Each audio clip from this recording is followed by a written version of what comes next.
The child study is the first of its kind and exceptional. It's so comprehensive. You're studying so many different elements. Is this kind of study already being undertaken in different countries, or are you planning to take it to different countries? So the child study is a pregnancy cohort, meaning that we recruited all of these fabulous families when the mums were pregnant. And so pregnancy cohorts do exist other places in the world. But what's really unique about child is the focus on asthma and allergies, first of all, and the focus on the microbiome. So that's really a new area of science that cohort studies that were started 10 or 20 years ago really didn't have on their radar because we didn't know about the microbiome and how important it was. So child is very unique in those two ways, and breastfeeding is important for both of them because we're finding it's a major determinant of the microbiome and also plays a role in asthma development. Would you recommend then to other countries that they start a similar study with a focus on asthma, considering that the rates of asthma are rising around the world? That certainly is the reason that we started it. We saw this asthma epidemic emerging and realized that we really didn't understand it and needed to be very broad in capturing all elements of the environment. I think the other good thing about child, though, is that we can ask other questions, too. So we've also tracked the weight gain of these children and the obesity rates. And we're starting now to look at neurodevelopment and cardiometabolic health. So with a cohort study, you can do much more than sort of one focused question. I do think it's important in other cohorts that have the ability to do so, to capture data about asthma if they can. But that's the nice thing. Each cohort can be fairly specific and also flexible with what they look at. But if you're trying to determine what the commonalities are around the world, then it would be important for different cohorts in different countries to kind of have the same standards, the same things that they're measuring. Definitely. So harmonization is really important. In different cohort studies, we can be more powerful in the way we ask questions and do research if we can compare across cohorts. For one, it allows us to have bigger numbers. And for two, it allows us to compare in different settings. So asthma rates are not the same in every country. And if we had cohorts in these different countries, we could start to understand maybe why.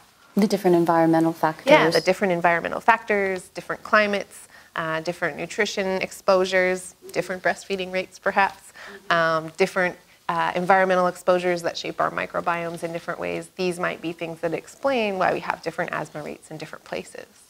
You said that if somebody's doing mixed feeding, that's breastfeeding and bottle feeding, that there was almost no impact seen on asthma prevention.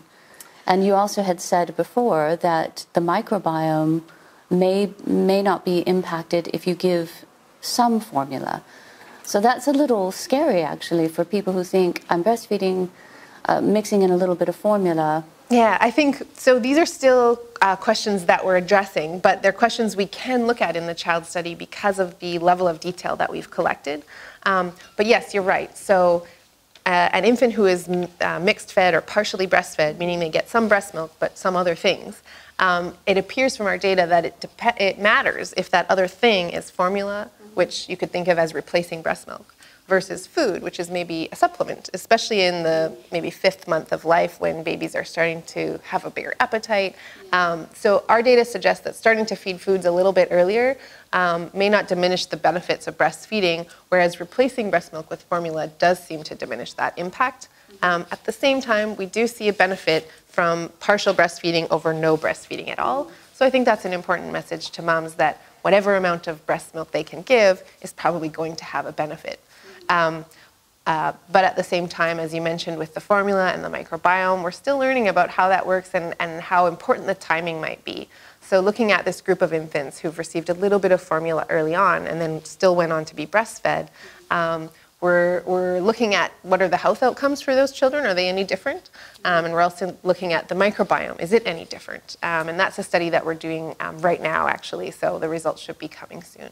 It's very interesting because there's a philosophy of raising children that says you should expose them to every possible germ as early as possible, and then they'll have robust immune systems for the rest of their life. But what you said about the microbiome seems to indicate that that may not be true.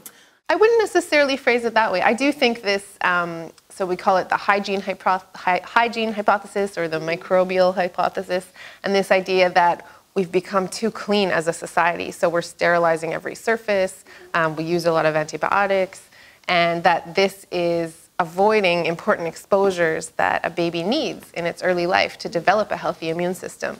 This might be one of the reasons we have so many more allergies. Allergies are really a misfiring of the immune system. And I think our data support that. So we see, for example, that infants who live in a household with pets have a different microbiome. Infants who received antibiotics have a disruption to their microbiome. Infants who are born by C-section and don't get that exposure to their mom's microbes on their birthday have a different microbiome. So I do think this is all pointing towards the fact that microbes and microbial exposures are important. There's actually a book called Let Them Eat Dirt by Dr. Brett Finlay and Dr. Claire Arrieta, and they're researchers with the child study, so they've written about this idea using some of our data. I would also say that nothing is ever simple, right? So we know that some infections are bad and might set an infant up for worse lung function later on. But infections and microbial exposures are two different things. So infections that make you sick maybe might be harmful, although there's some evidence to say maybe even that is not so bad. Getting a few infections in early life is kind of boosting your immune system. But microbial exposures, just everyday germs, really seem to be important for developing the immune system. You have this wonderful early childhood education campaign now.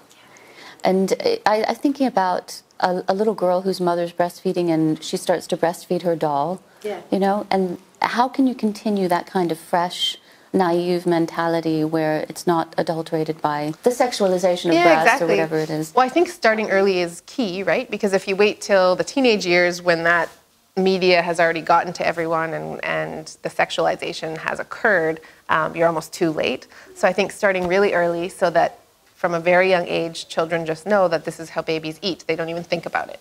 And as they grow up, it's just normal. And if they grow up to be parents themselves, they just know that's the normal thing to do. Or even if they don't become parents, they just know when they see other people in the park or the shopping mall breastfeeding that that's no big deal. They don't even notice it, right?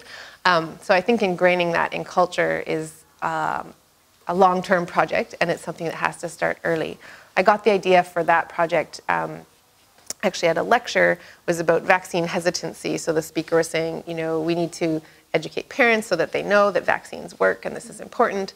But we don't just have to educate parents, we have to educate children when they're really small so that they just grow up knowing that this is what we do, this is what works.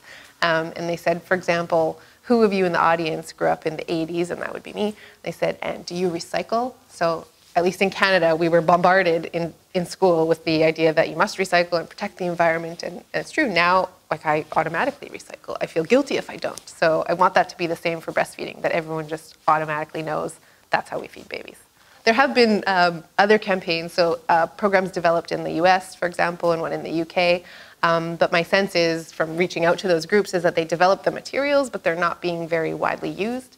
So we're trying to look at why that is, why they're not being widely used. I think part of that answer is they did it as public health professionals, not in consultation with teachers.